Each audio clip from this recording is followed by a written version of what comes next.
Larry, what kind of effects unit are you using today?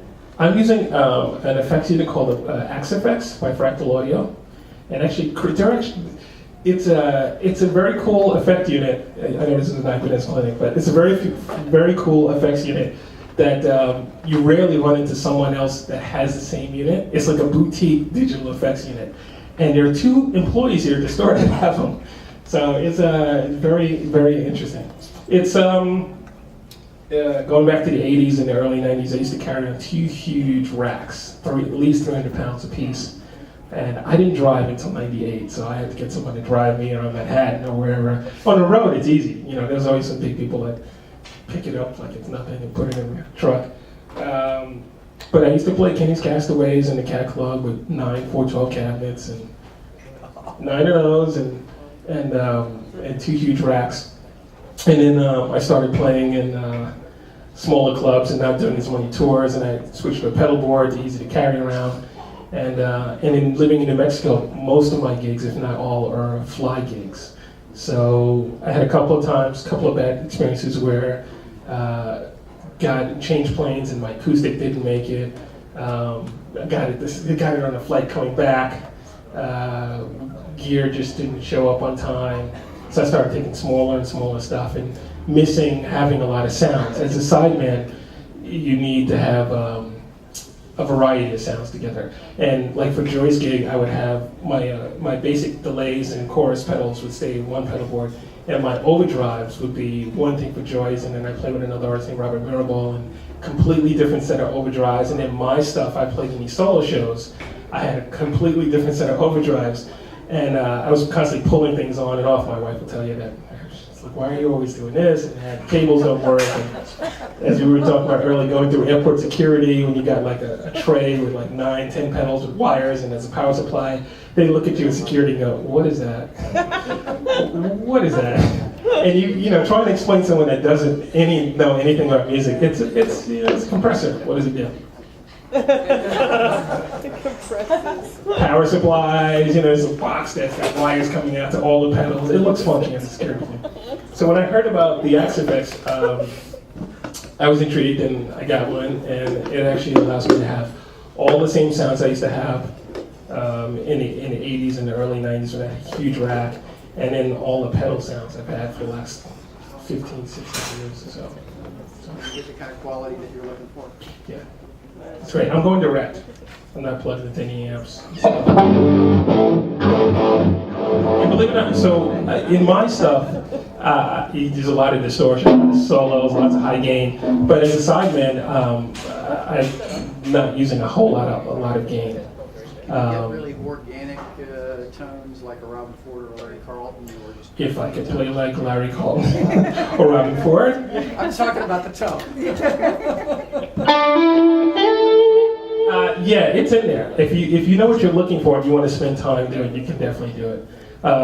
Again, like I said, when I play as a sideman, this might be the most gain I would use. And in some other situations, I use a little bit more. And stuff like that. Definitely in my gig so far, it's probably the most gain I use now. I wish I did it toward an artist named Billy Squire years ago too, and I wish this didn't exist then. But we played really loud, and I was constantly. I mean, it took me the first 3.5 months to find a rig that worked. But Billy's idea of channel switching was 2 Marshall stacks: a 100-watt stack for clean, and a 50-watt stack for lead, in a wah and an AV box. So you need a lot of punch to do that. I got it in May of this year, and I made a mistake. I got it, plugged it in, tried it, and said, oh, this is really cool. And then within an hour, I had 10 presets that I could have used. And then I flew to Japan to play the Ibanez 100th anniversary party. So I'm on stage with Andy Timmons, one of my favorite guitar players, Marty Friedman, Paul Gilbert, who's just intense, and Steve Vai. And Andy had his full rig because he was on the road with Simon Phillips. Marty didn't bring a guitar, he used his model. Actually, this is the first time I've ever seen a Marty Friedman model in the store. Yeah. That's great. In Japan, they were there. But, yeah. then Paul had his full rig because he was on tour. It was his band. It was the house band. Simon Phillips was also playing drums too. And then Steve has his Legacy model amp, his Gemini twin pedal, which I'm actually using too. And then I had taken, instead of taking the Axe effects, which I should have just trusted it, I took a small pedal board because I was worried about carrying gear on a flight to Japan. And I used 2 Fender Twins. And looking at the video now, I wish I had used the Axe effects. So that's cool. Favorite player, because right now, for the last 20 years, it's probably been back and forth between Eric Johnson and Andy Timmons. Both Texas players. Guitar players from Texas, I don't know what's going on there. It's just like, they're pretty intense. And I listen to a lot of different music. I'm still a huge King's X fan. Let's see, I listen to, I'm a Sarah McLachlan fan. I listen to a lot of singer-songwriter stuff. I listen to, I've been listening to Dan Reed Network, the last 2 weeks. That's a band I was into in the 80s or late 80s. I listen to funk, I listen to R&B. I listen to a lot of different types of music. As a producer, I think it would be not a good idea if I were to cut off and not like or not listen to a certain style of music. So. If you had the opportunity to have dinner with any particular musician or composer or whatever, who would that be? Dinner? Be interesting dinner with Prince. What? Prince? Yeah. Interesting dinner with Prince. Keep in mind that I've met a lot of the guitar players that I could want to meet. Whether I've met them and had conversations with them, or I can still email or call them, or run into them at elevators at NAMM. That's the cool thing about the NAMM show. You get in the elevator and you go, oh, it's Eddie Van Halen. Well, that's Eddie Van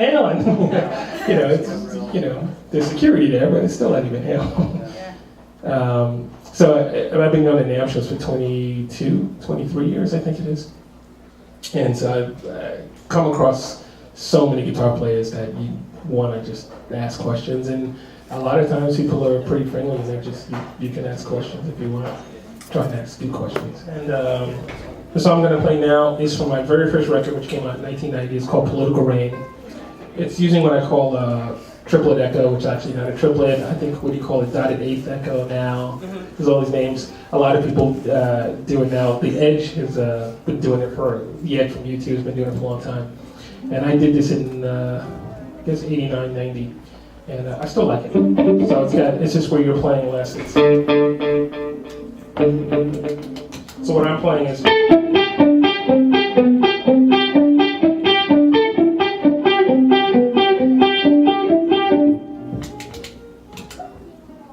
And with the delay, playing dotted eighth notes. Or actually, in this song, it's actually playing eighth notes, straight eighth notes.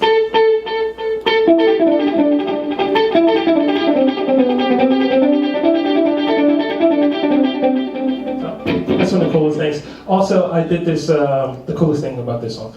I've done a couple of clinics at Berklee School of Music in Boston, and I am self-taught.